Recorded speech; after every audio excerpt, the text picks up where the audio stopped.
आज हम कंस्ट्रक्टर के बारे में देखने वाले हैं। तो सी प्लस प्लस में कंस्ट्रक्टर क्या होता है ये हम समझते हैं। तो आप सबसे पहले ये स्लाइड को देखिए। Constructor is a member function of a class. अगर आप ये लाइन पढ़ते हैं तो आपको क्या समझ में आता है? Constructor is a member function of a class, है ना। कंस्ट्रक्टर एक मेंबर फंक्शन है क्लास का। तो देखिए मैं आपको यहाँ पर क्लास बताता हूँ। तो लेट्स से मान लीजिए कि ये एक क्लास है। This is a class. ये क्लास है, मैं इसको बड़ा कर लेता हूँ। तो ये एक क्लास है यहाँ पर, और क्लास का नाम है कॉम्प्लेक्स। और इस क्लास का जो मेंबर फंक्शन होगा वो कंस्ट्रक्टर है। तो कंस्ट्रक्टर के बारे में ये कहा गया है कि कंस्ट्रक्टर जो है वो मेंबर फंक्शन है क्लास का। मतलब हमको कंस्ट्रक्टर को ऐसे बनाना है कि उसका मेंबर फंक्शन रहे। ये बात तो अब देखिए, आप जैसे मान लीजिए मैंने यहाँ पर लेट्स से मान लीजिए कि अगर मैं यहाँ पर एक कोई फंक्शन लिखता हूँ ना, मैं लिख देता वॉइड और लिख देता मैं अगर मैं ऐसा लिख देता सेट डेटा, तो आप इस फंक्शन को क्या कहते हैं? आप इस फंक्शन को भी यही कहते हैं कि ये जो है मेंबर फंक्शन है क्लास का। ये स्लाइड भी हमें यही कह रही है। Constructor is a member function of a class. तो कंस्ट्रक्टर जो है वो एक मेंबर फंक्शन होता है क्लास का। The name of constructor is same as the name of the class, है ना। तो और दूसरी बात यहाँ पे देखिए कि फंक्शन है ये, है ना। तो मतलब कंस्ट्रक्टर एक फंक्शन है, और यहाँ पे ये बताया गया है कि name of the constructor is same as the name of the class. तो अगर आप यहाँ पे देखेंगे तो जो कंस्ट्रक्टर का नाम होगा वो सेम होगा क्लास के नाम के साथ। तो क्लास का नाम यहाँ पर क्या है? कॉम्प्लेक्स। तो अगर मान लीजिए मुझे कोई फंक्शन बनाना है और उसका नाम मैं सेम रखता हूँ, मान लीजिए कि मैंने यहाँ पर ये जो है ये मैंने यहाँ पे नाम लिखा है कॉम्प्लेक्स, तो ये क्या कहलाएगा? मतलब कंस्ट्रक्टर कहलाएगा अगर उसका नाम सेम है क्लास के नाम के साथ, है ना। तो दूसरी लाइन में सिर्फ यही कहा जा रहा है कि कंस्ट्रक्टर का नाम सेम होता है क्लास के नाम की तरह ही। और मेंबर फंक्शन है तो हमको एक ऐसा फंक्शन बनाना है जिसका नाम जो है वो क्लास के नाम की तरह ही होना चाहिए। तीसरी लाइन में ये बता रहा है it has a no return type so can't use return keywords. इसमें कोई रिटर्न टाइप नहीं होता है, तो इसमें हम कोई रिटर्न टाइप यूज नहीं कर सकते हैं। तो आप यहाँ पे देखिए मैंने जैसे कुछ एग्जांपल के लिए ये फंक्शन बनाया है ना, और यहाँ कोई रिटर्न टाइप यूज नहीं किया है। तो हमको ये कहना है यहाँ पर कि इसमें कोई रिटर्न टाइप नहीं होता, तो हम कोई रिटर्न कीवर्ड इसमें यूज नहीं कर सकते हैं। बाकी जो फंक्शन बनाते हैं नॉर्मली उनमें हम रिटर्न टाइप और रिटर्न कीवर्ड यूज कर लेते हैं, है ना। तो कंस्ट्रक्टर क्या होता है? एक मेंबर फंक्शन होता है जिसका नाम जो है वो क्लास के नेम की तरह ही होता है, और इसमें कीवर्ड रिटर्न कीवर्ड और रिटर्न टाइप नहीं होता है। Fourth, it must be an instance member function that it can never be static। तो ये एक मेंबर फंक्शन होना चाहिए, है ना। इंस्टेंस मेंबर फंक्शन होना चाहिए, स्टैटिक नहीं होना चाहिए, है ना। तो इंस्टेंस मेंबर फंक्शन और स्टैटिक मेंबर फंक्शन में क्या अंतर होता है? इंस्टेंस मेंबर फंक्शन होते हैं ऑब्जेक्ट के लिए, है ना, कि जब भी ऑब्जेक्ट बने तो वो चलना चाहिए या यूज होना चाहिए उसके लिए। ऐसा नहीं होना चाहिए कि ऑब्जेक्ट बने और उसका उसका कोई रिलेशन ही नहीं हो, है ना।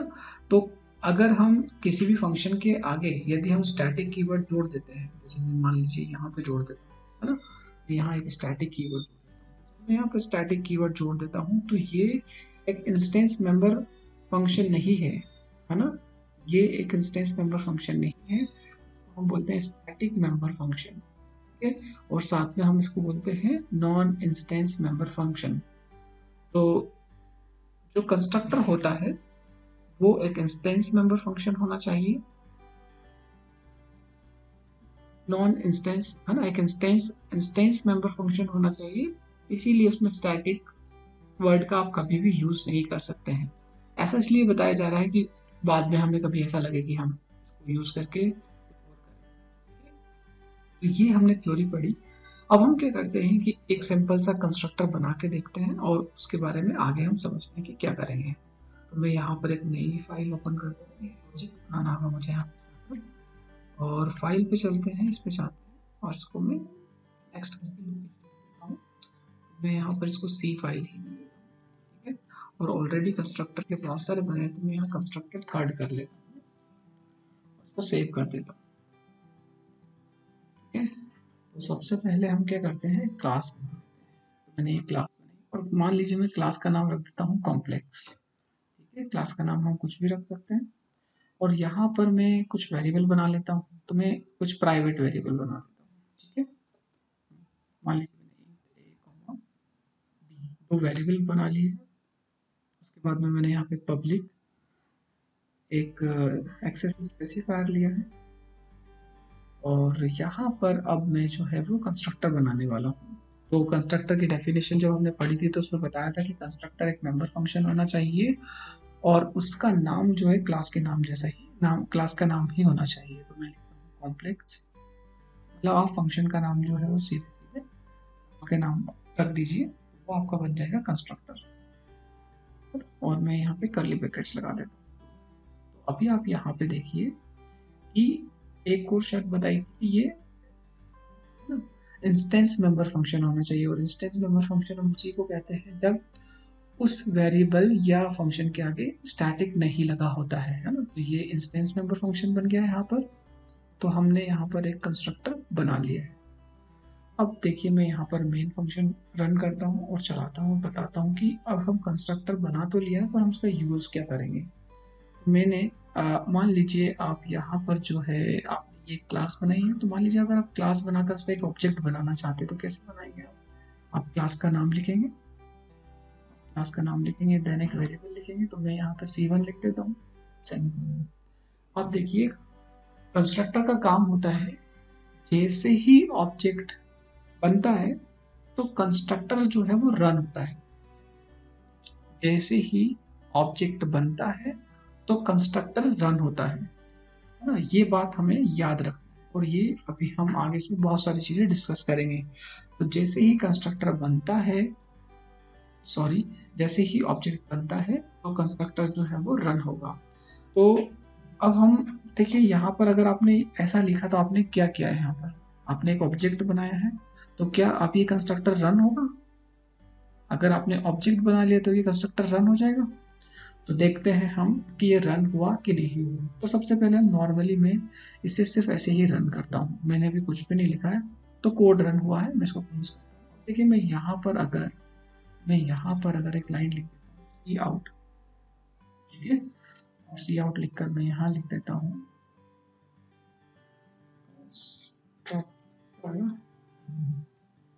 ठीक है, मैं ऐसा लिख देता हूँ।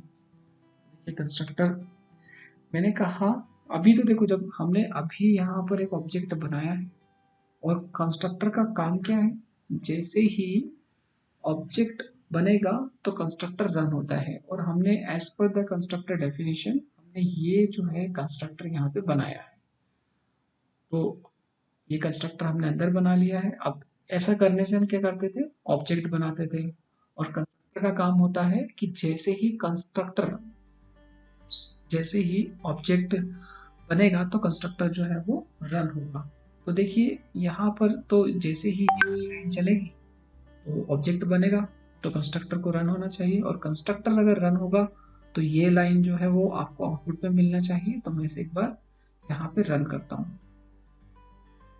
यहाँ पे देखिए ये जो एरर है वो स्क्रीन पर यहाँ से जो आगे फाइल्स को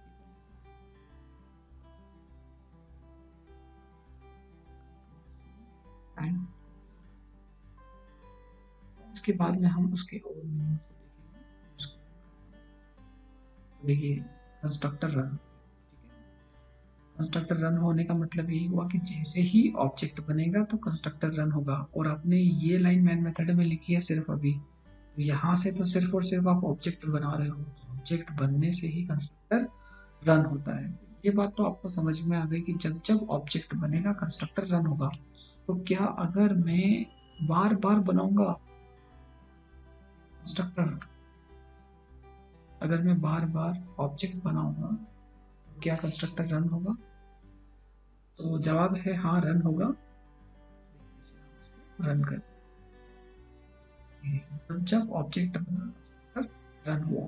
ठीक है, तो यहाँ तक तो हमें नॉर्मल बात समझ में है कि कंस्ट्रक्टर कैसे बनाना है ना। ये तो लाइन हमने इसलिए लिखी थी कि जब हमारा कंस्ट्रक्टर रन हो रहा है तो हमें पता चल जाए यहाँ कंस्ट्रक्टर रन हुआ, तो ये ऑब्जेक्ट बना तो कंस्ट्रक्टर रन हुआ, ऑब्जेक्ट बना तो कंस्ट्रक्टर रन हुआ, ऑब्जेक्ट बना तो कंस्ट्रक्टर रन हुआ। ये हमने यहाँ पर जो इसको वेरीफाई करके देखा। अब हम चलते हैं आगे। तो यहाँ तक हमने समझ लिया।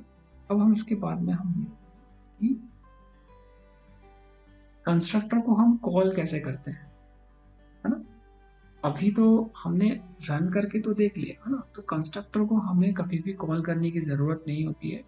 जब जब ऑब्जेक्ट बनता है वो ऑटोमेटिक ही रन होता है। जब जब ऑब्जेक्ट बनता है तो वो ऑटोमेटिक ही रन होता है। इस तरह से आपने यहाँ पर देखा, यही बात मैं समझा रहा था कि जब जब ऑब्जेक्ट बनेगा कंस्ट्रक्टर रन होगा। यहाँ पर लिखा है constructor is implicitly invoked when object is created। जब ऑब्जेक्ट बनेगा तो वो जो है कॉल हो जाएगा। यहाँ पे दूसरी लाइन में लिखा है कि constructor is used to solve problem of initialisation. मतलब कंस्ट्रक्टर का काम है इनिशियलाइजेशन की प्रॉब्लम को सॉल्व करना। तो अभी हम जो है इनिशियलाइजेशन की प्रॉब्लम को तो हम बाद में समझेंगे, पहले हम ये समझते हैं कि कंस्ट्रक्टर होता क्या है, कंस्ट्रक्टर को कंस्ट्रक्टर क्यों कहते हैं। सबसे पहले हम ये वाली बात समझते हैं। तो देखिए आप, कंस्ट्रक्टर के नाम से ही समझ में आ रहा है कि ये कुछ ना कुछ कंस्ट्रक्ट कर रहा है। कंस्ट्रक्टर के नाम से ही समझ में आ रहा है कि ये कुछ ना कुछ कंस्ट्रक्ट कर रहा है। तो क्या कंस्ट्रक्ट कर रहा है यहाँ पर? तो इसका एक लाइन में उत्तर ये है कि ये ऑब्जेक्ट को ऑब्जेक्ट बना रहा है। ये है ना, जैसे हमने ये कहा कि हम पहले ये समझते हैं कि कंस्ट्रक्टर को कंस्ट्रक्टर कहा क्यों गया है। बाद में हम समझेंगे इनिशियलाइजेशन की प्रॉब्लम कैसे क्या होती है, उसको सॉल्व कैसे करता है कंस्ट्रक्टर। लेकिन नाम से ये समझ में आ रहा है कि ये कुछ ना कुछ कंस्ट्रक्ट कर रहा होगा। तो इसका आंसर ये कि ये जो है वो ऑब्जेक्ट को कंस्ट्रक्ट करता है, मतलब ऑब्जेक्ट को ऑब्जेक्ट बनाता है। अब अगर हम इस पे एक क्वेश्चन उठाए कि ऑब्जेक्ट को ऑब्जेक्ट बनाता है मतलब क्या, जब हम यहाँ पर ये वाली लाइन लिख देते हैं, जब ये लाइन लिख देते तो ऑब्जेक्ट तो बन जाता है ना। अगर मैंने यहाँ पे मान लीजिए या और मैंने यहाँ लिख दिया A1, तो ये ऑब्जेक्ट बन गया है ना। तो कंस्ट्रक्टर कैसे ऑब्जेक्ट को ऑब्जेक्ट बना रहा है ये बात समझनी है। इसको हम एक एग्जांपल से समझते हैं। जैसे मान लीजिए कि कोई जिम ट्रेनर है ना, तो उसकी कोई बात कर रहा है, आपस में डिस्कस कर रहे हैं जिम ट्रेनर के बारे में कि ये जो है वो आप फिट करते हैं, फिट बनाते हैं ना। तो कोई ये कह सकता है कि क्या हम अभी फिट नहीं है, मतलब क्या हम अभी अनफिट है, क्या हम अभी कमजोर है, लाइक दैट ऐसा। तो ऐसा नहीं है, थोड़ा आप अभी भी फिट हो, लेकिन जो ट्रेनर है आपके अंदर एक अलग से क्वालिटी को ऐड करेगा जिसकी वजह से आप एक सही मायने में फिट हो जाएंगे। कुछ लोग ऐसे होते हैं जो थोड़े से बॉडी बिल्डर होते हैं ना, मतलब दिखने में हैवी होते हैं लेकिन अंदर से उतने फिट नहीं होते हैं। तो हर टाइप की पर्सनालिटी होती है। तो एक ट्रेनर जो है, लोग वैसे सब अपने आप को फिट मानते हैं 80%। तो एक ट्रेनर क्या करेगा, उसको एक अलग तरह से, एक अलग डायमेंशंस में होलिस्टिकली उसको फिट बनाएगा, है ना। तो सेम काम यहाँ पर कंस्ट्रक्टर भी करता है। ऑब्जेक्ट अभी ऑब्जेक्ट है तो सही, ऑब्जेक्ट जब हम लिखते हैं C1 तो वो ऑब्जेक्ट बन चुका है ना। लेकिन उसके अंदर कुछ ऐसी कैरेक्टरिस्टिक्स होती है जिसको कंस्ट्रक्टर ऐड करता है और उसको सही मायने में ऑब्जेक्ट बनाता है। अब हम समझते हैं कि ये प्रॉब्लम ऑफ इनिशियलाइजेशन क्या होता है ना।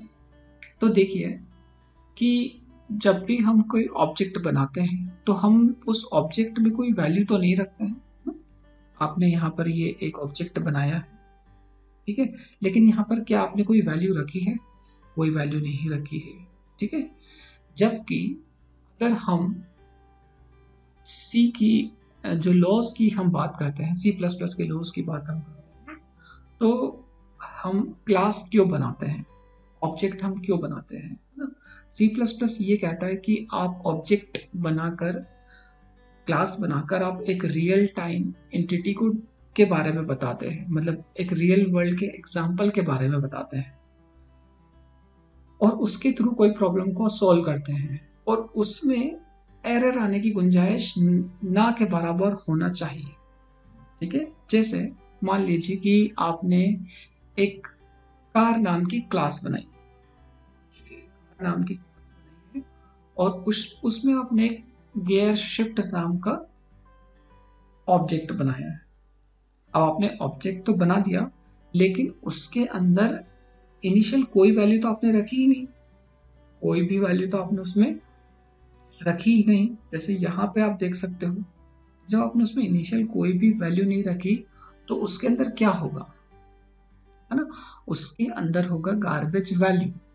ठीक है, और गार्बेज वैल्यू होने का मतलब ये है कि अगर मान लीजिए एक क्लास किसी और ने बनाई, क्योंकि जनरली ऐसा ही होता है, जब बड़े बड़े प्रोग्राम बनते हैं तो क्लास कोई और बना रहे हैं, ऑब्जेक्ट कोई और बना रहे हैं, और उसको इतने बेहतर तरीके से नहीं पता कि मुझे कैसे जो है ऑब्जेक्ट के अंदर इनिशियलाइजेशन करना है, और वो कर देता है। उसके अंदर गार्बेज में अगर वैल्यू का इंक्रीमेंट होता है या उसमें चेंजेस होते हैं तो ये तो एक एरर हो जाएगी। और सी प्लस प्लस स्ट्रिक्टली कहता है कि आप उप्स की कॉन्सेप्ट की हेल्प से ऐसा प्रोग्राम बनाइए जिसमें एरर नहीं होना चाहिए, एरर की गुंजाइश नहीं होना चाहिए। ठीक है, तो यहाँ पर क्या करेगा, जो कंस्ट्रक्टर है उसको इनिशियलाइज करेगा डिफॉल्ट वैल्यूज के साथ। अब कैसे करेगा ये हम देखते हैं। देखिए आप यहाँ पर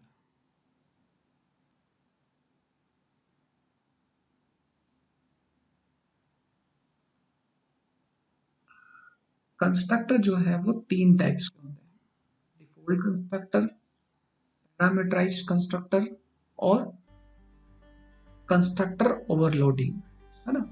अब जब आप यहाँ पर जब आप यहाँ पर मैं अभी ये बाकी सब हटा देता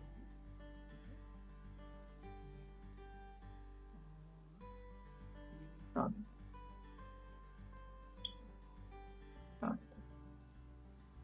तो जब आप यहाँ पर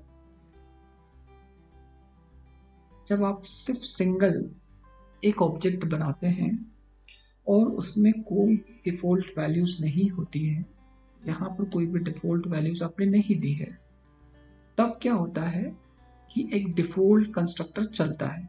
और ये कंस्ट्रक्टर कौन चलाता है, ये कंस्ट्रक्टर चलाता है कंपाइलर।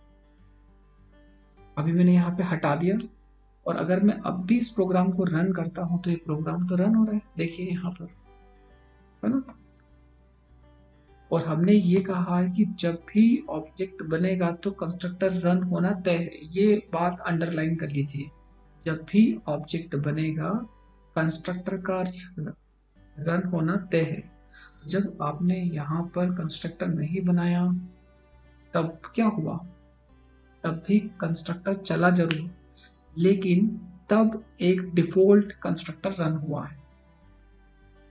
जब आपने यहाँ पर कंस्ट्रक्टर नहीं बनाया है और ऑब्जेक्ट जरूर बनाया है, तो जो हमारा एक स्टेटमेंट था कि जब भी ऑब्जेक्ट बनेगा कंस्ट्रक्टर जरूर चलेगा, तो कंस्ट्रक्टर चला जरूर, लेकिन कौन सा कंस्ट्रक्टर चला है, डिफॉल्ट कंस्ट्रक्टर चला है। और ये डिफॉल्ट कंस्ट्रक्टर किसने चलाया है, ये डिफॉल्ट कंस्ट्रक्टर चलाया है कंपाइलर ने। कंपाइलर ये बोलता है अगर अगर कंस्ट्रक्टर बनाते हैं, आप अगर कंस्ट्रक्टर बनाते हैं तो मैं कंस्ट्रक्टर नहीं बनाऊंगा, और अगर मैं बनाता हूं तो आप मत बनाइए, या फिर आप जो है आपकी सुविधा के अनुसार कंस्ट्रक्टर को बना लीजिए। तो यहाँ पर अगर जब हम नहीं बना रहे हैं तो डिफॉल्ट जो है वो कौन चला रहा है, डिफॉल्ट कौन चला रहा है, यहाँ पर कंपाइलर चला रहा है कंस्ट्रक्टर को। पर हम जब बना रहे हैं तब भी तो कंस्ट्रक्टर चल रहा है। ठीक है, तो हमने यहाँ पर ये जो कंस्ट्रक्टर बनाया है, देखा जाए तो ये हमने बनाया है एक डिफॉल्ट कंस्ट्रक्टर। ठीक है, ये बनाया हमने एक डिफॉल्ट कंस्ट्रक्टर। ठीक है, अगर आप नहीं बनाते तो कंस्ट्रक्टर जरूर चलाता। अब बात ये आती है यहाँ पर कि अगर यहाँ पर मान लीजिए आपने एक वैल्यू दी है, इसको बोलते हैं डिफॉल्ट कंस्ट्रक्टर। अगर आप मान लीजिए यहाँ पर एक और कंस्ट्रक्टर बनाते हैं कॉम्प्लेक्स, और यहाँ पे मैंने और ये एक्स, ठीक है, और यहाँ पर मैंने लिखा एक्स असाइन ए। ठीक है, तो यहाँ पर जो भी डिफॉल्ट वैल्यू होगी वो कहाँ चली जाएगी, तो कैसे होगा देखिए, मैं अभी कॉमा करता हूँ, मैं लिखता हूँ C2 और ब्रैकेट में लिख देता हूँ मैं यहाँ पर, मान लीजिए कि मैंने यहाँ पर वैल्यू दी 4। ठीक है, और मैं इसको एक बार रन करके बताता हूँ आपको। तो देखिए यहाँ पर क्या हुआ है, डिफॉल्ट वैल्यू हमने असाइन की है फिर से। ठीक है, डिफॉल्ट वैल्यू हमने असाइन की है, हमने एक ऑब्जेक्ट बनाया, उस ऑब्जेक्ट के अंदर एक डिफॉल्ट वैल्यू पास की है, और ये डिफॉल्ट वैल्यू कैसे चली है, कंस्ट्रक्टर की हेल्प से। किस कंस्ट्रक्टर की हेल्प से चली, तो यहाँ पर ये जो डिफॉल्ट वैल्यू चली है ये सेकेंड कंस्ट्रक्टर की हेल्प से, ये सेकेंड कंस्ट्रक्टर की हेल्प। और यहाँ पर जब अब दोनों कंस्ट्रक्टर का नाम सेम है तो ये क्यों चला वो क्यों नहीं चला, है ना। ये क्या होता है, कंपाइलर ऑटोमेटिक यहाँ पर बाइंडिंग करता है। बाइंडिंग करने का मतलब ये है कि वो उसके पास में कुछ पैरामीटर्स होते हैं। कौन कौन से पैरामीटर्स होते हैं, एक तो ये कि नंबर ऑफ आर्ग्यूमेंट कितने हैं। अगर नंबर ऑफ आर्ग्यूमेंट यहाँ पर जो है वो 0 है तो वो डिफॉल्ट कंस्ट्रक्टर को रन करेगा। नंबर ऑफ आर्ग्यूमेंट अगर 1 है तो वो 1 वाले को रन करेगा। अगर मैं यहाँ पे लिख देता हूँ C3 एंड यहाँ पे मैं लिख देता हूँ लेट्स, अगर मैं ऐसा कर देता हूँ तो कौन सा चलाएगा, वो दूसरा वाला कंस्ट्रक्टर रन करेगा। ये वाला कंस्ट्रक्टर जो है यहाँ पे रन, एक्स को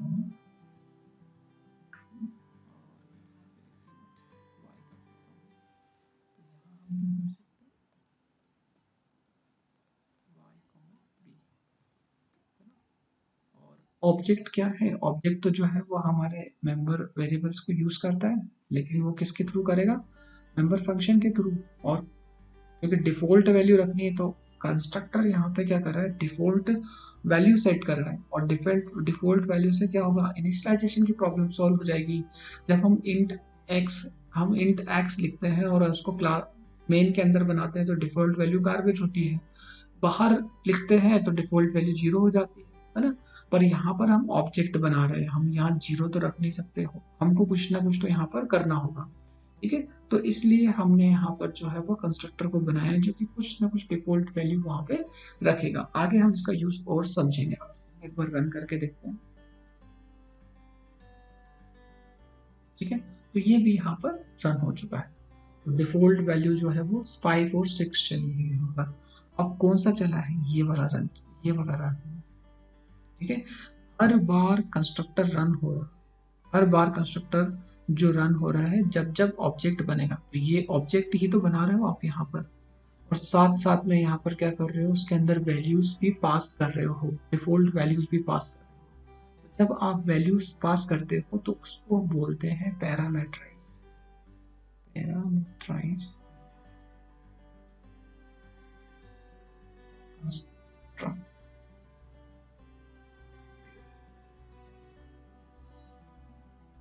ये देखिए, पैरामीटराइज कंस्ट्रक्टर।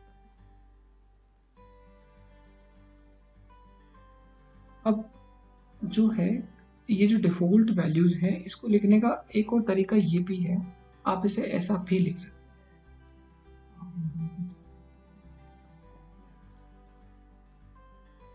और मान लीजिए आपने बनाया C5, ठीक है, आपको अगर वैल्यू रखनी होगी तो आप ऐसा भी रख सकते 10 रखना है। ठीक है, तो आप ऐसे भी रन कर सकते थे इसे। तो अभी कौन सा कंस्ट्रक्टर चलेगा जिसके अंदर 1 आर्ग्यूमेंट पास है, और मैं इसको यहाँ पे रन कर देता हूँ।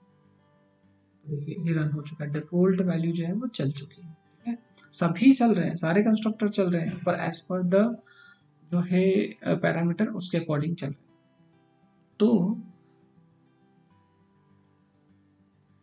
तो यहाँ पर जो है हमने ऐसे कंस्ट्रक्टर को देखा था।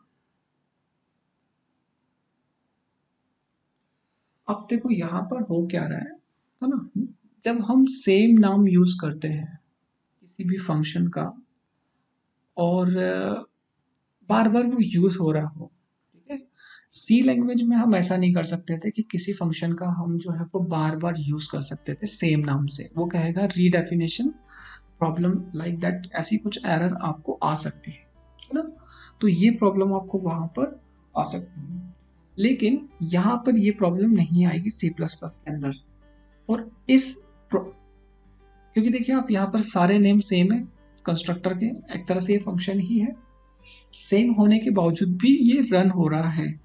तो सेम होने के बावजूद भी रन हो रहा है as per the input argument, ये रन हो रहा है। तो इसे ही हम बोलते हैं,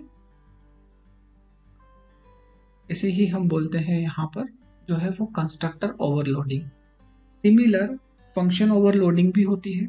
जब आप C++ में फंक्शंस बनाते हैं तो वहां पर आप जो है सेम नाम रख सकते हैं कुछ एक से ज़्यादा फंक्शंस के, और उनको भी उनके पैरामीटर के अकॉर्डिंग कंपाइलर जो है वो बाइंड करता है और रन करता है। तो वो देखता है कि नंबर ऑफ आर्ग्यूमेंट कितने हैं, और देखता है कि रिटर्न टाइप कितने हैं। तो यहाँ रिटर्न टाइप तो है ही नहीं, है ना, तो नंबर ऑफ आर्ग्यूमेंट से ही वो उसके मैच को चेक कर लेता है और बाइंड कर देता है कि कौन सी कोडिंग को चलाना है। ये 3 बात हमें यहाँ पर ध्यान रखनी है कि एक दो कंस्ट्रक्टर जो है, जब जब ऑब्जेक्ट बनेगा कंस्ट्रक्टर रन होगा ही होगा, चाहे हमने कंस्ट्रक्टर लिखा हो या नहीं लिखा हो।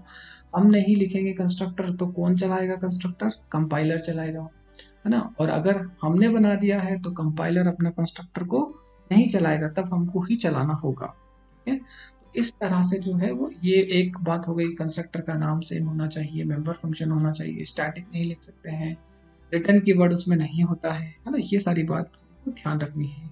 डिफॉल्ट इनिशियलाइजेशन की प्रॉब्लम को सॉल्व करता है ना। ऑब्जेक्ट क्लास क्या होता है, एक रियल वर्ल्ड एंटिटी होती है, रियल वर्ल्ड का एक एग्जाम्पल होता है।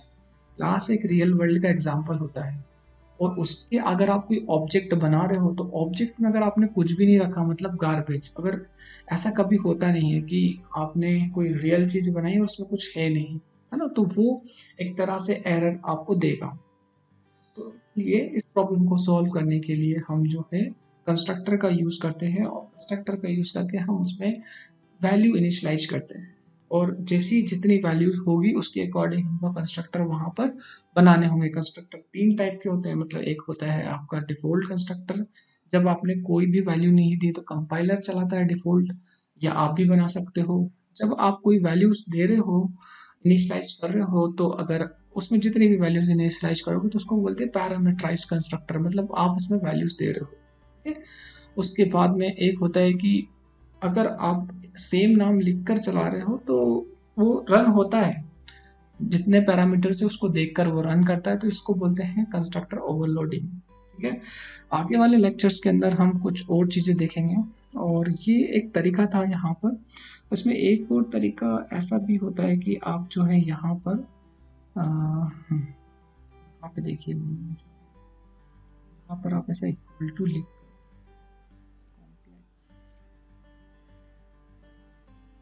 का नाम लिखकर भी इसे रन कर सकते हैं, है ना। तो मैं इसे एक बार रन करके देखता हूँ। तो ये एक थर्ड वे है कि अगर आपको किसी ऑब्जेक्ट के अंदर डिफॉल्ट वैल्यू रखनी है तो आप उसको ऐसे रख सकते हो, क्लास का नाम, ब्रैकेट्स, और जो भी आप पैरामीटर्स आपकी क्लास में होना चाहिए उसके अकॉर्डिंग आप यहाँ पे रख सकते हो, जो भी आपको ऑब्जेक्ट में रखना है। और इसको आप इस तरह से बिल्कुल भी इंटरप्रेट मत करना, यहाँ पर आपने 4 पास किया है, ये कुछ रिटर्न करके C2 में डालेगा, कुछ भी नहीं है, है ना। ये सिर्फ और सिर्फ जो है आप जो है ए और बी के अंदर कुछ डिफ़ॉल्ट वैल्यू रखना चाहते हो तो ए में रख दीजिए, आप चाहो तो मत रखिए। तो नेक्स्ट क्लास के अंदर हम कंस्ट्रक्टर का एक लेक्चर और देखेंगे और उसके अंदर हम समझेंगे कि अगर हम कोई कॉम्प्लेक्स वैल्यू पास करते हैं कंस्ट्रक्टर के अंदर तो तब क्या होगा, कौन सी वैल्यू चलेगी और कंपाइलर का और क्या रोल होता है। Thank you so much.